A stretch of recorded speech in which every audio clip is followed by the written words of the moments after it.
Thanks very much, Sonia. Thank you for having me. Hello, everybody. Thank you for joining this webinar. In the next few minutes, well, 20 or so, I'm told, I'm going to talk about an upcoming trend, and for some companies, this is already their everyday reality, of big data. Large amounts of data becoming available, mostly via paid sources. Nonetheless, it's an unusual thing on this scale. And we are all faced with the situation of how are we going to use this data to make better business decisions? Suddenly, the world has become very small. Is this incoming flood of data, is it useful to us? If so, how? We should be able to access this data, manipulate it to obtain answers to our internal business questions, and then use this data to make better decisions. So this is basically, if we work with data for any amount of time, then we know that data has to be clean. That's a fact of life. There is no magic yet. I mean, whoever gets it should get, whoever finds a way of avoiding cleaning data should probably get a Nobel Prize, but there isn't much hope there. But we can learn how to reliably access data that other companies have assembled and are now selling or making available under some conditions. Another trend is that even if you are not sort of ordinarily working with vast amounts of data, you are increasingly working with combining data from different sources. So what do we do? Like, you combine it, and where does this combination happen? Where does this meeting take place, where you can bring this different kinds of data to a common denominator and think about it together? Again, so this is relevant. I mean, if you are having to do this, or your company thinking about doing this, today's webinar is relevant. Usually, more and more companies are realizing that they have assembled data over the years, and they are trying to sell this data. Some of these are private companies, like Zoopla comes to mind. Some of them are various government agencies. They, they have data on property, on distribution of income, on distribution of I don't know how the roads are. So all of the things that dynamically affect the value of the real estate that you might be dealing with, and about which you need to make decisions. It's not obvious that all of this data is equally valuable to you, but before deciding whether something is valuable, you have to be able to access it. So in order to access data, and usually these are large data sets, we use something called API. I mean, API is, it's not magic. It's a technical term of programmatically accessing something that is on somebody else's server, so somebody else's data. That can be an ordinary download. So the word API, like this acronym, should really not sound like something magical. So going on somebody's site, seeing a data file and right-clicking it and sort of downloading it is an example of an extremely basic API. The real strength of API is when you need data that needs to be dynamically refreshed.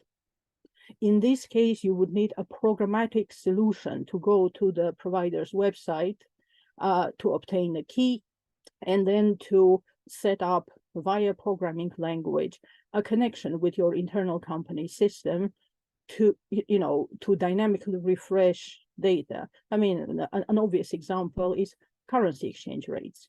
So something that changes in real time, and accessing it manually is very inconvenient. And if you have several people in the company, it's just simply impractical.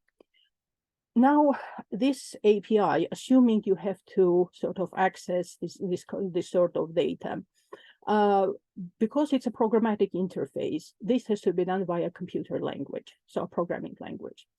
And in business circles, And I have to say in scientific circles as well, because for the past 25 years, I have worked on the interface between, let's say, mathematics, let's say, building financial models, and now increasingly data analysis, and business concerns. So the sort of undisputed champion is Python. This is because Python is straightforward enough for sort of a normal, sane human being to be able to understand what is going on. And at the same time, it's sophisticated enough to provide a wide variety of possibilities. And then you see, if there is a community using a tool, a technical tool, and this technical tool can address many, many different scenarios, we all benefit from it. Okay, because we are able to access a community and ask a general purpose Python question. There are very many people who might know how to answer the question. And as you are starting in a Python journey, sometimes it can be very useful. I mean, think back when you were just a beginning Excel user. How convenient was it that Excel was used by so many people? In the same way, Python is a very, very sort of high promise. I mean, it is a very valuable tool. Now, the way Python goes about sort of being so useful, is because it has very practically made libraries. Libraries is basically a collection of functions that teach the computer how to do stuff. Like, for example, you cannot tell computer, take a cup, because you have to define programmatically what is take, what is a, what is cup. Okay, so all of this has to be made. It's a function. Fortunately for you, you would not have to deal with how to do this. This has already been done by people who have created these libraries.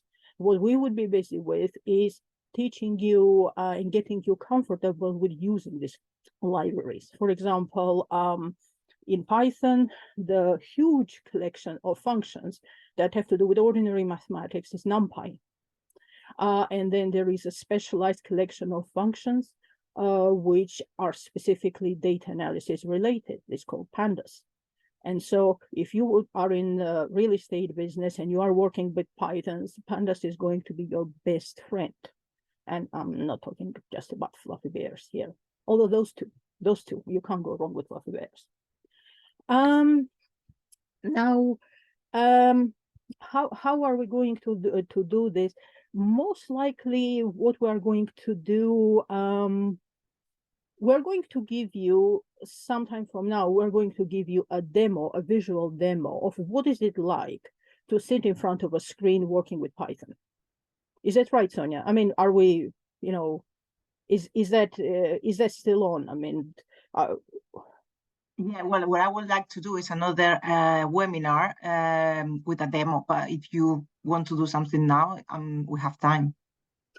So what I want to do now is I want to talk to you about sort of the business side of things, because see, we're not in a university. In a university, you sit there for a long period of time and you are not accountable for what you achieve.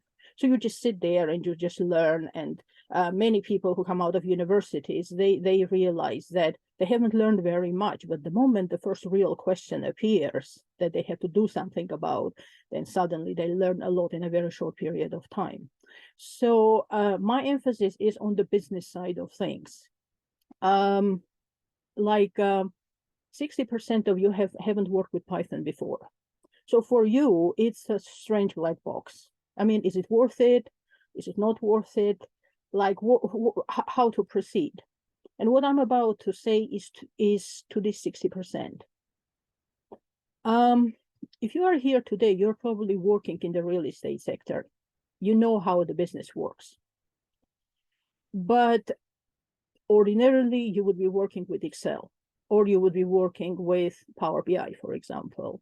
Python is not yet the base language in business circles. Excel is.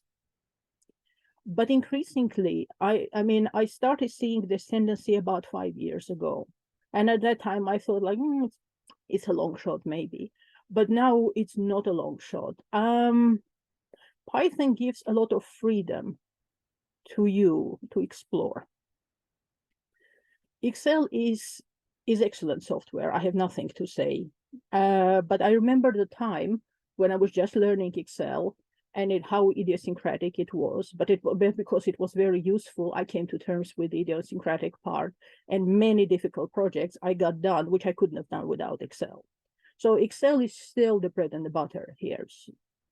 But Python gives certain capabilities that sort of really bring you into the 21st century. You don't have to need a million of data rows in order to seriously start learning about Python. Even if there are 5 people sitting in a company and, effectively sharing data, effectively being on the same page, effectively sort of in a couple of lines, rearranging something that everyone can see at the same time, that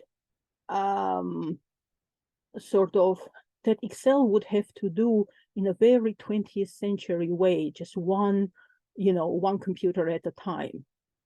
So Python opens up vistas that are basically unheard of by Excel.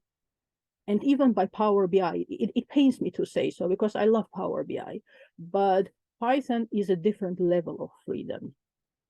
And of course, in order to be happy about that freedom rather than scared about it, it makes sense to start now.